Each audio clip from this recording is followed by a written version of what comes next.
बड़ी खबर आपको बता दें, जहां शत्रुघ्न सिन्हा कांग्रेस की सदस्यता ग्रहण कर रहे हैं। तो लाइव तस्वीर इस वक्त स्क्रीन पर आप देख सकते हैं।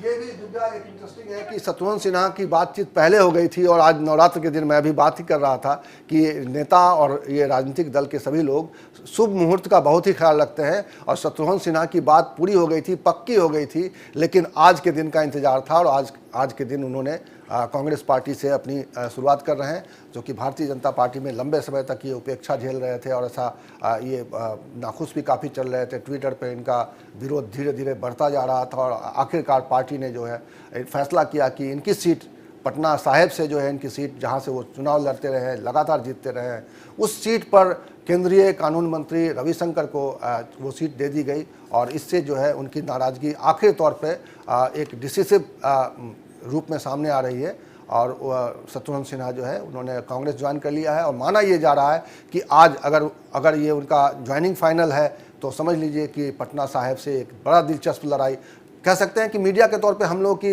दिलचस्पी इस बात में ज़्यादा होती है कि कहाँ पे कैसी फाइट है। तो निश्चित रूप से पटना साहिब भी एक इंटरेस्टिंग रणभूमि बन गया है इस चुनाव में, 2019 के चुनाव में, क्योंकि वहाँ पे कानून मंत्री रविशंकर और शत्रुघ्न सिन्हा की लड़ाई एक दिलचस्प लड़ाई के तौर पर देखी जा सकती है, क्योंकि ये दोनों ही, एक तो जाति की पृष्ठभूमि है और दूसरा भारतीय जनता पार्टी की वो सीट रही है। शत्रुघ्न सिन्हा उसको लगातार जीतते रहे हैं और अब देखना है कि पार्टी ने अगर कैंडिडेट बदला है तो वहाँ पर किस तरह का तस्वीर उभर के आती है। और ये शत्रुघ्न सिन्हा जो है आज कांग्रेसी खेमे में एकदम से यू टर्न लिया है, भारतीय जनता पार्टी से निकल के और कांग्रेस में शामिल है और कांग्रेस में शामिल हो रहे हैं। रणदीप सुरजेवाला जो है लगता है मीडिया को संबोधित कर रहे हैं, क्या बातें होती हैं शत्रुघ्न सिन्हा के बारे में, किस तरह की बातें होती हैं और शत्रुघ्न सिन्हा के क्या कैंडिडेचर को लेकर पार्टी आज ही ऐलान कर देती है, इस पर हमारी नज़र बनी हुई है और इस पर मुझे लगता है कि दर्शकों को प्रतीक्षा करनी पड़ेगी कि किस तरह के रणदीप सुरजेवाला अपनी बात रखते हैं और क्या बात सामने आती है। और वो शख्सियत जिसका हम सबको, आप सबको इंतजार था, आदरणीय शत्रुघ्न सिन्हा जी, उनका अखिल भारतीय कांग्रेस कमेटी के आज इस पत्रकार वार्ता में मंच पर मैं बहुत बहुत स्वागत करता हूं। मुझसे एक साथी ने पूछा, मैंने कहा कि वैचारिक और आध्यात्मिक तौर से आपका जुड़ाव लगातार, क्योंकि कांग्रेस एक दल के साथ एक विचारधारा भी है, उस विचारधारा से, उस बेबाक विचारधारा से, उस स्वतंत्र विचारधारा से, विचारों की उस उन्मुख उमंग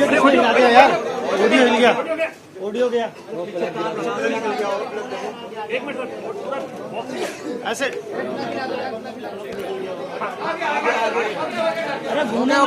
पीछे वो जरूर अमित शाह जी ने कुछ कोशिश की होगी, परंतु कामयाब नहीं होंगे। मैं ये कह रहा था कि आदरणीय शत्रुघ्न सिन्हा जी का आध्यात्मिक, बौद्धिक और वैचारिक तौर से हमेशा महात्मा गांधी, पंडित जवाहरलाल नेहरू, सरदार वल्लभ भाई पटेल, जिनकी पार्टी भारतीय राष्ट्रीय कांग्रेस है, पर हम दल के साथ, जैसा हमेशा राहुल जी कहते हैं, एक विचारधारा भी है, उस विचारधारा से एक आत्मा का लगाव सदैव रहा। आदरणीय शत्रुघ्न सिन्हा जी अपनी बेबाक शैली, सत्य के प्रति उनका लगाव, मुश्किल से मुश्किल घड़ी में सच बोलने की उनकी प्रकाष्ठा, सत्ता को हमेशा सच का आईना दिखाने का उनका संकल्प, उनकी उमंग, उनका युवा जोश और अपने से छोटों को स्नेह, खुले मन से, और अपने से बड़ों को, वो चाहे किसी विचारधारा या दल से हो,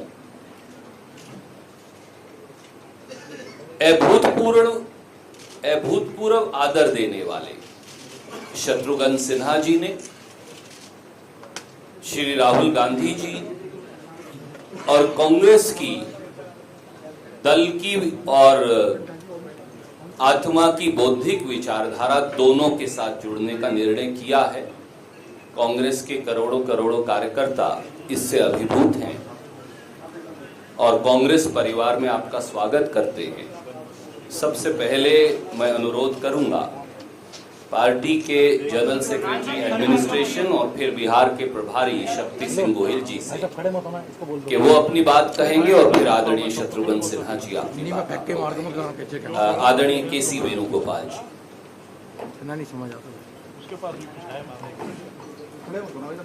Good morning to all of you. This is one of the most happiest moment for entire Congress Parivar and the people of India. That one of the best parliamentarian, best politician of the country is a best politician is joining in Indian National Congress today. Actually, a best politician was in a wrong party. Now he is in the right party. He met Honorable Congress President 1 week before, and Congress President has overwhelmingly welcomed him to the Indian National Congress. I think in the present scenario of Indian elections, parliament elections, this will going to be a further strength and energy for the forces for uniting India and to fight against the unwanted divisive strategies and policies of Narendra Modi government. Certainly, Shatrughan Sinha ji is well known all over India. You know, we know, being a superstar in Bollywood. Now also still he is enjoying the superstar power in all over India. Wherever we used to be in the parliament, sometimes wherever we are going, people are very much attracted by his simplicity, his way of talking, his way of approach, everything. Therefore, actually, this election is going to be a fight against the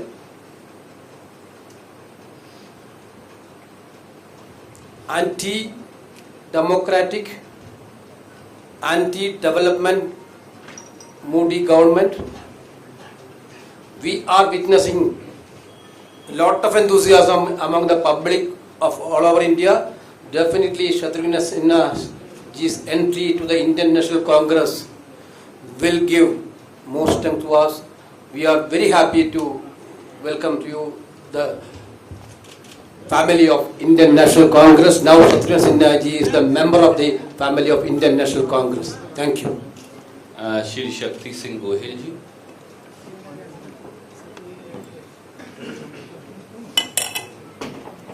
thank you Randeep भाई। मैं शत्रुघ्न सिन्हा जी आज कांग्रेस परिवार में शामिल हो रहे हैं, इनका तहे दिल से स्वागत करता हूं। Party and party ideology Congress की बात कर रहा हूं। ऐसे मेरे भाई, my friend and of course very dear friend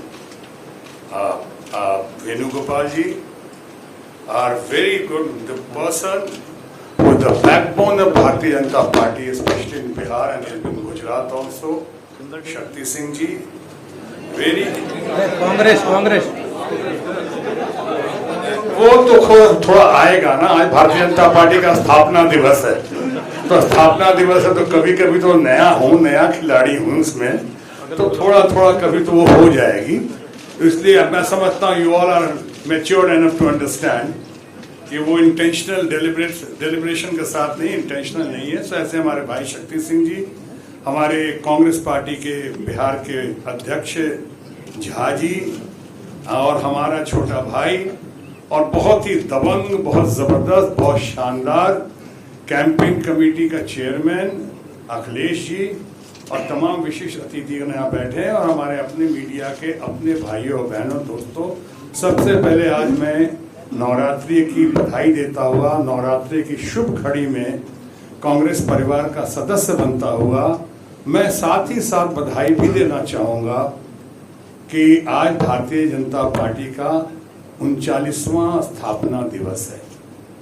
बधाई देने के साथ साथ मैं ये भी कहना चाहूँगा कि वहाँ से भारतीय जनता पार्टी में जहाँ मेरी परवरिश हुई, भारतीय जनता पार्टी के नहीं पूरे देश के महान नायक and social activist leader Bharat Ratna Nanaji Deshmukh ने मैं वहाँ जब मैं जयप्रकाश नारायण जी से प्रभावित होकर आया तो नानाजी देशमुख मुझे लेकर गए। उन्होंने थोड़ी मेरी परवरिश की और ट्रेनिंग दी और उसके बाद उन्होंने लेट एंड ग्रेट प्रधानमंत्री अटल बिहारी वाजपेयी जी के सुपुर्द किया। भारतीय जनता पार्टी के फ्रेंड, फिलोसफर, गाइड एंड गुरु, जिनकी हालत अभी जो हुई है हाल फिलहाल में आपको पता ही है, उन्होंने मार्गदर्शन दिया और उसके बाद बाकी और कुछ लोगों ने। लेकिन उसी दरमियान मुझे भारतीय जनता पार्टी में जब मैं शामिल हो रहा था उस वक्त आपके अपने भारतीय कांग्रेस के यानी ऑल इंडिया कांग्रेस के पार्टी के सुबोध कांत सहाय पब्लिक लाइफ में लेकर वो मुझे पहले गए। जब मुझे मेरी ट्रेनिंग हमारे स्वर्गीय कैलाशपति मिश्रा जी की अध्यक्षता में बिहार में हो रही थी, उस वक्त पब्लिक लाइफ में लेकर जाने वाला मुझे सुबोध कांत सहाय हैं। मैं उनका भी आज बहुत याद करता हूँ। यहाँ पे और हमारे बहुत सारे समर्थक, प्रशंसक और मित्र और फैमिली फ्रेंड बैठे हैं। काम्या मल्होत्रा जी बैठी हुई हैं, 25 सालों से कह रही थी कि आपको तो कांग्रेस में होना चाहिए, आपको तो she is hardcore Congress loyalist, और ये कहती थी कि नहीं, आप जैसा आदमी, इतना सेकुलर और इतना बढ़िया आदमी, आपको कांग्रेस में होना चाहिए, you have to win Congress. और शुरू 25 साल, इसलिए आज मैं वो फैमिली फ्रेंडों ने आई हैं यहाँ पे, मैं साथ लाया कि देखो हमारी बात, उन्होंने कहा मेरा सपना साकार हो रहा है, आपका नहीं, मेरा सपना साकार हो रहा है, इसलिए मैं यहाँ आई हूँ आज देखने के लिए।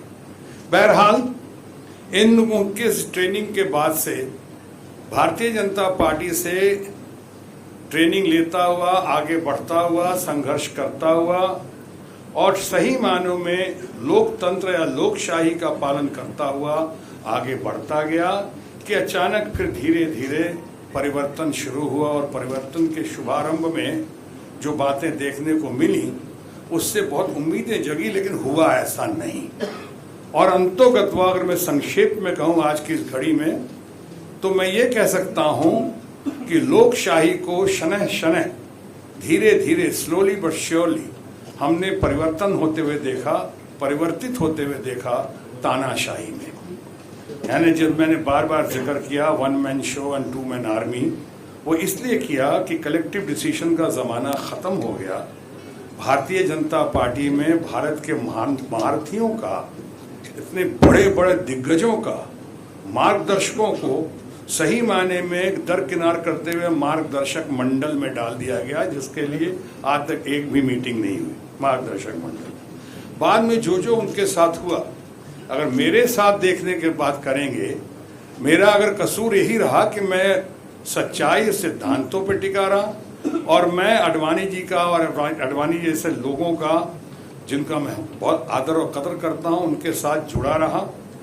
तो ऐसा हुआ कि धीरे धीरे पहले ऊपर से ही काटना शुरू किया। अगर आपको याद हो, अटल बिहारी वाजपेयी जी भूतपूर्व प्रधानमंत्री, उनके बारे में विशेष नहीं बोलूँगा इसलिए कि वो नहीं हैं, लेकिन आपने देखा होगा जसवंत सिंह जैसे महारथी को कैसे किस स्थिति में पहुंचाया गया।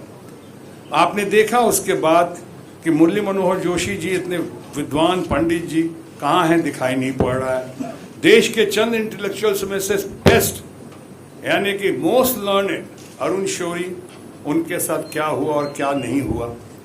भारत के स्टेट्समैन और मेरे बड़े भाई यशवंत सिन्हा जी को इतना मजबूर किया गया कि अंतोगत्वा उन्होंने पार्टी ही छोड़ दी।